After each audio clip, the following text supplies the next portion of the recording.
Good morning बच्चों। इस video में हम बात करने वाले हैं क्लास 10th में चैप्टर नंबर 2 मैथमेटिक्स का, जो कि चैप्टर नेम है पॉलिनोमियल।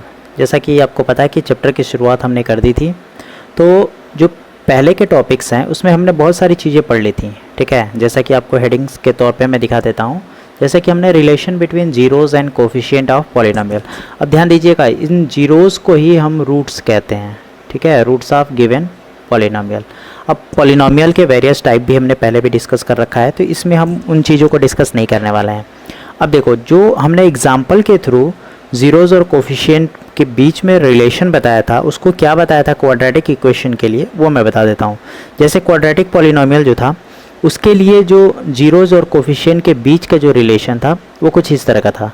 अगर अल्फ़ा और beta, if alpha and beta are both roots, roots means zeros, roots means zeros, इसको याद रखिएगा। जो जीरोज़ होते हैं वही होते हैं रूट्स ऑफ क्वाड्रेटिक पॉलिनोमियल, जो कि है ax² + bx + c। Then alpha plus beta is equal to -b/a, यानी कि अल्फ़ा प्लस बीटा के रिलेशन को -b/a दिखाते हैं। और -b/a क्या है, तो आप यहाँ देख रहे होंगे, यह है a, b और c।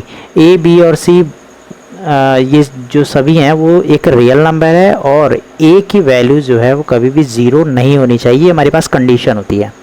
ठीक है, अब देखो, इन दोनों का सम किया गया है, तो लैंग्वेज के रूप में इसको क्या हम शो कर सकते हैं कि sum of zeros is equal to minus coefficient of x। b क्या है, कोफिशिएंट ऑफ x, इसलिए हमने लिख दिया माइनस कोफिशिएंट ऑफ x अपान में a क्या है, तो a है कोफिशिएंट ऑफ x², तो हमने कर दिया कोफिशिएंट ऑफ x²। यानी कि सम ऑफ ज़ीरोज़ या फिर सम ऑफ रूट क्या कह सकते हो, alpha plus beta is equal to -b/a, where b क्या है, coefficient of x, and a क्या है, कोफिशिएंट ऑफ x²। ठीक है, अब देखो, अल्फ़ा और बीटा का अगर मल्टीप्लाई कर देते हैं तब हमको रिलेशन क्या मिलता है, तब हमको मिलता है c/a। ठीक है, c/a, where c is a constant term. ये देखो, c क्या है, c जो हमारा है वो कांस्टेंट टर्म है, और a क्या है, कोफिशिएंट ऑफ x², यानी कि c/a। अब इसी को हमने प्रोडक्ट ऑफ ज़ीरोज़ के रूप में लिख दिया है। Product of zero is equal to constant term upon में कोफिशिएंट ऑफ x², यानी कि अगर अल्फ़ा और बीटा की बात करता है, आप सीधे सीधे c/a लिखोगे, जहाँ c क्या है, कांस्टेंट है, और a क्या है, कोफिशिएंट ऑफ x²।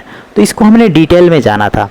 अब इसके रिलेशन को हम प्रूफ करके दिखाएंगे। ठीक है, कैसे प्रूफ करते हैं उसको हम लेके चलेंगे। तो यहाँ लिखेंगे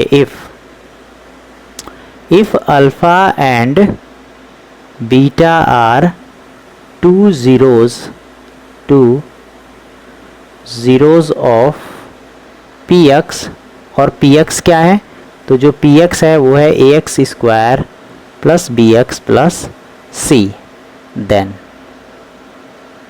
देन अब मुझे ये बताइए, अगर अल्फ़ा और बीटा जीरोज़ हैं, तो जीरोज़ होने का क्या मतलब है कि अगर इस हम क्वाड्रेटिक इक्वेशन में रखते हैं, क्वाड्रेटिक पॉलिनोमियल में रखते हैं, तो वैल्यू सीधे सीधे हमको क्या मिलनी चाहिए, वैल्यू सीधे सीधे हमको इस पॉलिनोमियल की 0 मिलनी चाहिए। ठीक है, तो मैं यहाँ कलर चेंज कर लेता हूँ। तो सिंपली हम क्या लिख सकते हैं कि जो x माइनस अल्फ़ा होगा, ठीक है, और x माइनस बीटा होगा, यानी कि जो जीरोज़ होगी उसको x में से घटाओ, जीरोज़ होगी उनको x में से घटाओ, ये दोनों क्या बन जाएंगे, ये दोनों हमारे फैक्टर बन जाएंगे। ठीक है, फैक्टर्स बन जाएंगे। ये मैंने आगे प्रूफ करा रखा है। ठीक है, इसके पहले वाले लेक्चर में हमने इसको सिंपली दिखा रखा है कि क्यों फैक्टर्स होंगे। ठीक है, देन हम यहाँ दिखाएंगे x minus alpha and x minus beta are two factors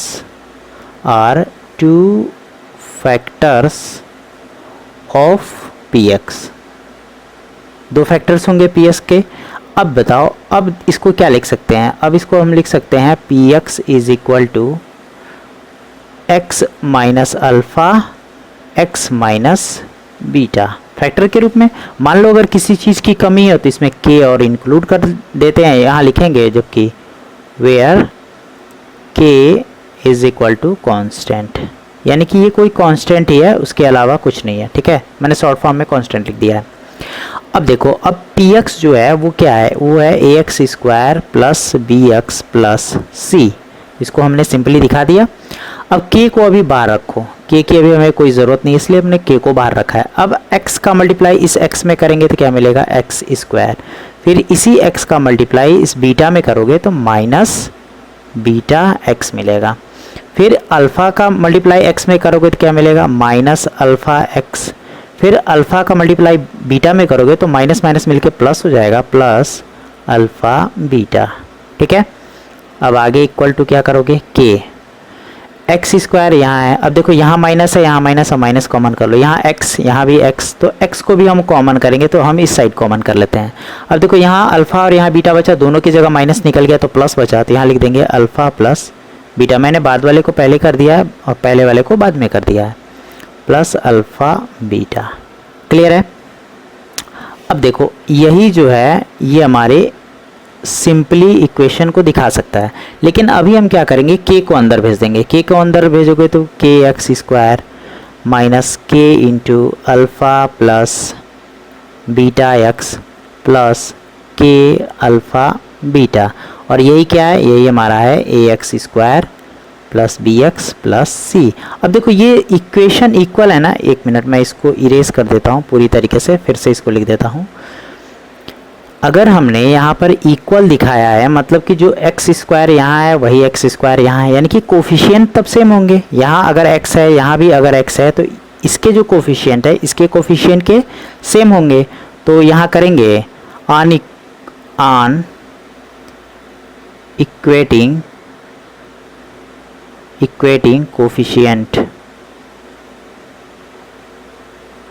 coefficient को इक्वेट करोगे तो क्या मिलेगा, k इज इक्वल टू मिल जाएगा a। ठीक है, बाकी क्या मिलेगा, बाकी मिलेगा minus k alpha plus beta is equal to मिल जाएगा b, और क्या मिलेगा, और मिल जाएगा k alpha beta is equal to मिल जाएगा c। ठीक है, अब देखो k की वैल्यू क्या आ चुकी है, k की वैल्यू a आ चुकी है, तो जहाँ जहाँ k की वैल्यू है वहाँ वहाँ a रख दो।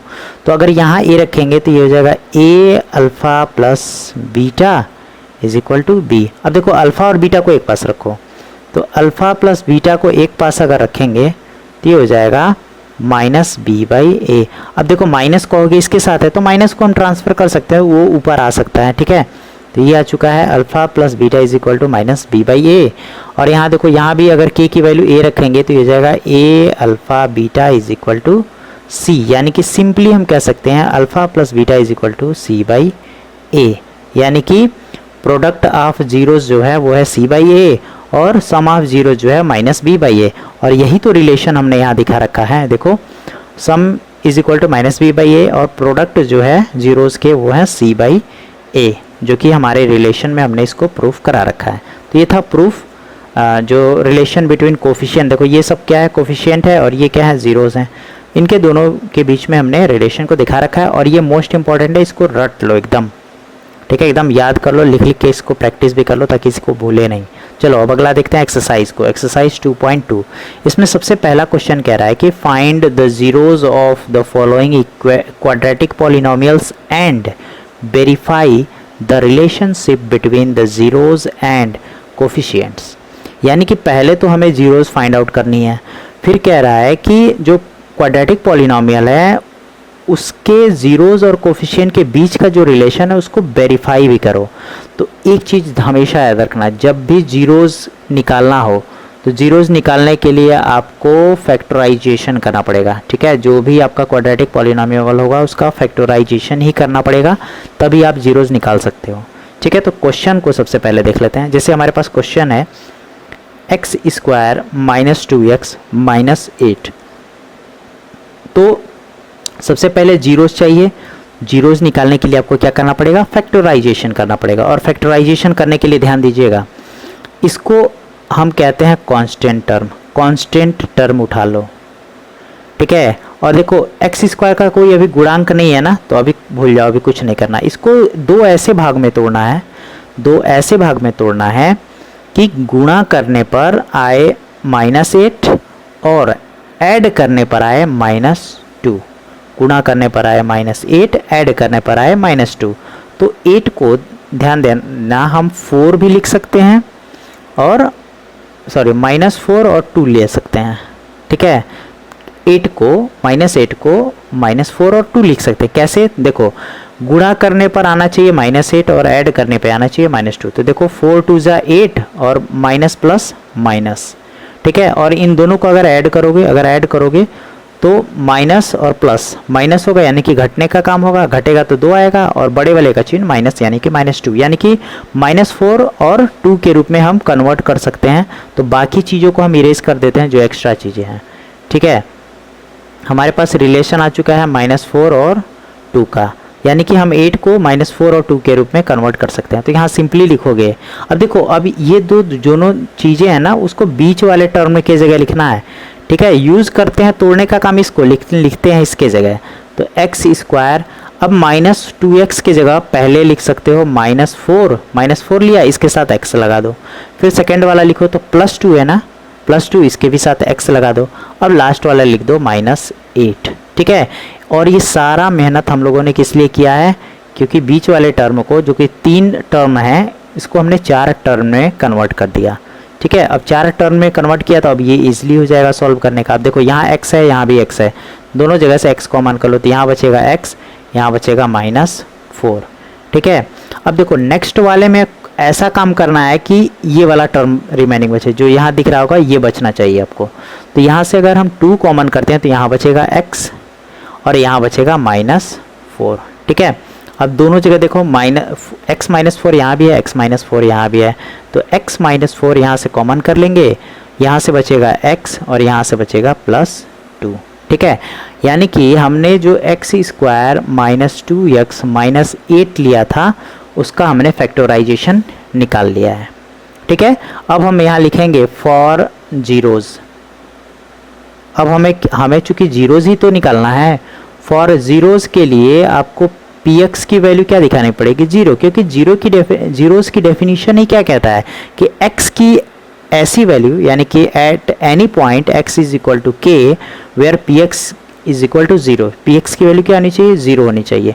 और px ही तो ये पूरा का पूरा है, यानी कि x -4 और x +2 की वैल्यू क्या होनी चाहिए? 0 होनी चाहिए। अब देखो, 2 नंबर का मल्टीप्लाई 0 कब हो सकता है?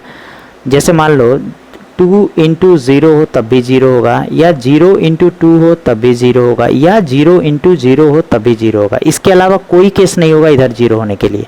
यानी कि ये हो सकता है कि दोनों भी 0 हो या फिर अलग अलग 0 हो सकता है। तो इसको हम यहाँ दिखा सकते हैं कि x -4 = 0 होगा और x +2 = 0 हो सकता है। यहाँ से अगर x की वैल्यू निकालना चाहेंगे तो ये हो जाएगा 4, यहाँ से x की वैल्यू निकालना चाहेंगे तो ये हो जाएगा -2, इसको ट्रांसफ़र करेंगे तो क्या हो जाएगा? -2। यानी कि x की जो वैल्यू है यही हमारे क्या है? यही हमारे रिक्वायर्ड ज़ीरोज़ हैं, ठीक है। यही हमारे क्या हैं? यही हमारे रिक्वायर्ड ज़ीरोज़ हैं, ठीक। अब क्या करना है? अब हमको वेरीफाई करना है, तो यहाँ लिखेंगे टू वेरीफाई। अब वेरीफाई क्या करना है? तो जो रिलेशन है जीरोज़ और कोफिशिएंट उसको, तो जीरोज़ के बीच में जो रिलेशन होता है वो क्या होता है? सम ऑफ जीरोज़ होता है। और सम ऑफ जीरोज़ निकालोगे तो क्या होगा? पहले 4 लेना है, इसको सम करना है किसके साथ? -2 के साथ। तो यहाँ लिखेंगे -2, ऐड करोगे तो कितना आएगा? प्लस माइनस माइनस, यानी कि 4 -2 दैट इज़ 2, ठीक है। और फॉर्मूला क्या होता है? और ध्यान देना, फॉर्मूला क्या होता है? फॉर्मूला होता है सम ऑफ जीरोज़ का -b/a। अब ध्यान देना, -b की जगह क्या है? -2 है, यहाँ कर देंगे। पहले तो यहाँ तो माइनस फॉर्मूले में ही है, लेकिन b की वैल्यू पहले से ही -2 आ चुका है, और अपान में क्या है? 2, अपान में a है ना, a क्या है? कोफिशिएंट ऑफ x², यानी कि 1। माइनस में माइनस का मल्टीप्लाई करोगे तो प्लस हो जाएगा, यानी कि सिर्फ 2 हो जाएगा। 2/1 सॉल्व करोगे तो क्या हो जाएगा? 2। देखो, यहाँ भी 2 आया था, यहाँ भी 2 आया था, यानी कि ये जो है वो वेरीफाई हो चुका है। सम ऑफ जीरोज़ जो है वो वेरीफाई हो चुका है। अब हमको क्या निकालना है? अब हमको निकालना है product of zeros. Product of zeros निकालना है, और प्रोडक्ट ऑफ जीरोज़ यानी कि 4 में -2 का मल्टीप्लाई करना। देखो यही तो हमारे 2 जीरोज आए थे, इन्हीं का प्रोडक्ट पहले कर लेते हैं। तो 4 2 ज़ा 8 और माइनस यानी कि -8 आ चुका है। अब अगर फॉर्मूले से निकालना जाए तो फॉर्मूले में c/a होता है और c यानी कि कांस्टेंट टर्म, और कांस्टेंट क्या है, -8 है। तो कर दो -8 बाई में a की वैल्यू यहाँ क्या है, यहाँ a होता है ना, यहाँ कोफिशिएंट 1 है यानी कि 1 कर देंगे, यानी कि आंसर हो जाएगा -8। और देखो यहाँ भी -8 आया, यहाँ भी -8 आया, यानी कि ये पूरी तरीके से क्या हो चुका है, वेरीफाइड हो चुका है, पूरी तरीके से वेरीफाइड हो चुका है। तो ऐसे ही हम जैसे क्वेश्चन नंबर 1 का पहले जीरोज़ निकालोगे, फिर उसको वेरीफाइड करोगे, इसी तरह के बाकी क्वेश्चन को भी हमको सॉल्व करना पड़ेगा। जैसे ये वाला क्वेश्चन है, तो ये वाला क्वेश्चन आपके लिए होमवर्क है, आप इसको लगाओ, सॉल्व करो। अगर नहीं आता है तो हमें कमेंट बॉक्स में लिख के बताओ, ठीक है। तो मिलते हैं आपसे अगले वीडियो में। और हाँ, वीडियो को अच्छे से देखो, अगर वीडियो समझ में नहीं आता है तो वीडियो को दोबारा से भी प्ले करके आराम से देख सकते हो। तो मिलते हैं आपसे अगले वीडियो में।